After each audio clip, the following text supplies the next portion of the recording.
Imagine for a moment, you are an Alaska native a little over 200 years ago. You spend your days hunting and fishing, trying to provide food, clothing, shelter, and any other necessities that you might need. Well, one day, a strange group of people arrive on a strange ship vessel with strange instruments that are loud and can kill in an instant. You are now an indentured servant of the Russian-American company. Your days will be spent, much as they always have been, hunting, fishing, gathering resources, but not for you or your family, for your Russian captors. This is but one story in a long and bloody history of the fur trade in North America. And it's much the same everywhere else. In Alaska, the Russians sought otter. In Quebec, the French sought beaver. And on the Atlantic coast, the British sought deer and mink. Now, this may be a long time ago now, but the fur and the skin industry is just as dangerous today to both humans and animals as it was then. Mass murder and plunder has simply been replaced by mass cruelty and pollution of the environment. Before we move on, I would like to discuss history a little bit longer, specifically the history of the Eurasian beaver. The Eurasian beaver was a favorite in the making of hats, and according to some sources, it was already extinct in places by the 12th century. However, by the 16th, it was extinct nearly everywhere. A study in 1900 concluded that there were only about 1,200 Eurasian beavers left in the world. This process was repeated again with the North American beaver. According to the Nevada State Department of Wildlife, there were somewhere around 150 million beavers pre-contact in North America. After contact, and today, there are only about 15 million. The fur industry does not just do harm to animals, though. It does harm to humans as well. Fur being the lucrative commodity that it was, many natives were forcibly employed with European hunters, either gathering furs for them or doing other menial tasks around camp. Some native tribes even warred with each other over control of fur-rich regions and the right to trade with Europeans. Skinning was sometimes even used as an explicit act of warfare against Native Americans.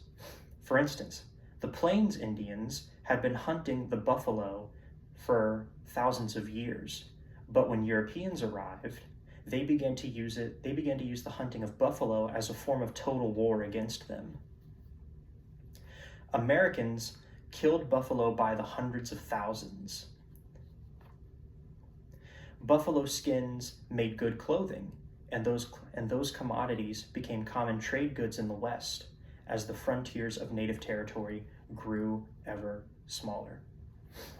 Just to visualize that a little bit, to the left, this is a chart of the historic and current range of the Eurasian beaver. This large red blotch is the historic range, while these tiny black dots in isolated regions are the current range. A similar story is found with the bison. Before European contact, they inhabited essentially coast to coast, but now today, they are limited essentially to small enclaves in the Great Plains and some in Canada.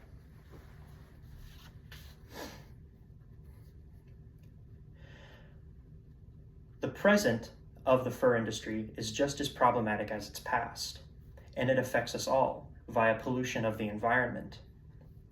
Take the tanneries that take the fur and the skins and make them into usable products. The chemical runoff from these plants has been estimated by the International Institute for Science to be one of the primary pollutants of soil and groundwater.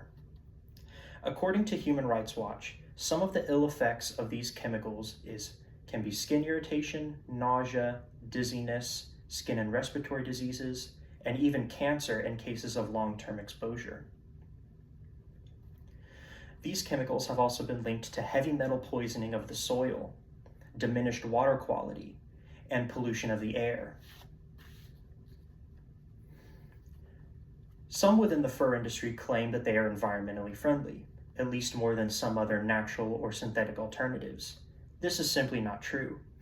According to the Humane Society, fur is, per kilogram, one of, if not the most pollutive materials of its kind, contributing to 300,000 tons of carbon dioxide just from European plants alone.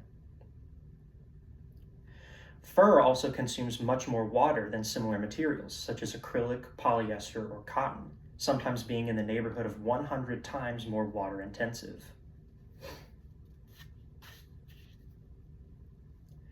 The industry also is very abusive to animals and can contribute to extinction, habitat loss, and the spread of animal-borne diseases.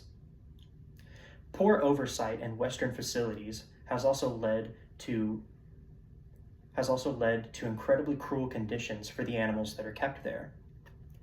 In some Finnish facilities, Arctic foxes bred to have especially thick fur coats, more so than normal, have developed foot deformities that sometimes prohibit them from even walking. The methods of slaughter are also incredibly inhumane as well. One popular method is gassing animals to suffocation. This process can sometimes take up to 15 minutes. Another popular method is electrocution, whereby an electrode is placed in the animal's mouth and anus, and they are electrocuted till death. I think it's notable to bring up that electrocution as a method of execution for human criminals is banned in 12 states, not including the ones that have banned the death penalty altogether. Even when humans get it right on animal protections, sometimes that does not save them from exploitation. Take, for instance, the saltwater crocodile. By the 1970s, the saltwater crocodile was almost completely extinct in the wild. Fortunately, protection by human governments managed to bring it back from the brink. However, this fact somewhat obfuscates the truth. In reality, today, there are more saltwater crocodiles in captivity than there are in the wild. The crocodiles are bred, raised, and slaughtered to create commodities like handbags for Louis Vuitton. This is not the end, though. While there are still many designers that use fur and skins, there are others that do not, such as Gucci, Chanel, and Balenciaga. By boycotting large brands that contribute to animal cruelty and unsustainable environmental practices, you can make your voice heard.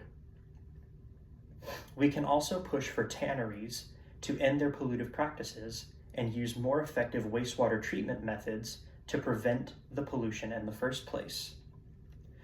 There is an organization called Welfare, which looks at fur facilities using a certain criteria and judges whether or not they are humane or not.